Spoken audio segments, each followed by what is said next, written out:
Guys, naglalakad ako pauwi. Good morning. Ayan guys, naglalakad ako ngayon pauwi. Malamig, napakalamig.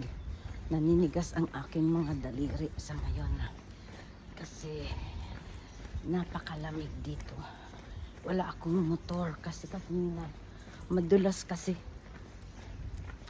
Natakot akong umakyat, madulas, walang baka ako mag-slide. Kaya ngayon, ayan, naglalakad. Tingnan mo naman ang linalakaran ko. Mga lalakarin ko siguro mga 1 hour pababa. Dito lang ito sa kabukiran. Ayan. Galing ako sa trabaho, pauwi na. Malamig. Yan, di ba? Uulan-ulan pa naman. Mamadali ako. Lakarin ko na lang kasi sayang ng pamasahe. 180 na pala ang pamasahe rito.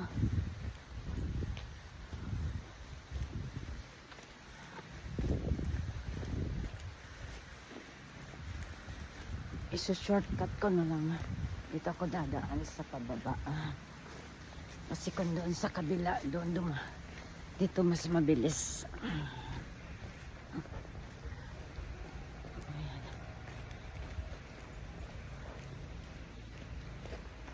Ayan, mag-shortcut ako rito. Muulan, wow. Malamig. Ang lamig-lamig. Ayan. Ito ang dadaanan ko papunta ron. Yan ang dadaanan ko guys. Kasi sa sobrang pababa naman.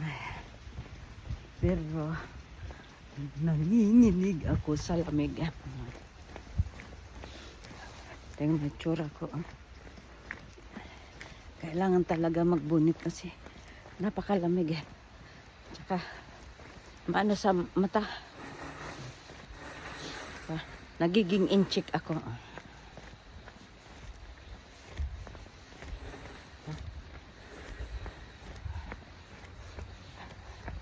Malayo pa ang lalakarin ko. Tingnan, ang dinaanan ka na. Ayan. Kabundukan ng Isarog. Ayan ang dadaanan ko pa. Pababa. Malapit na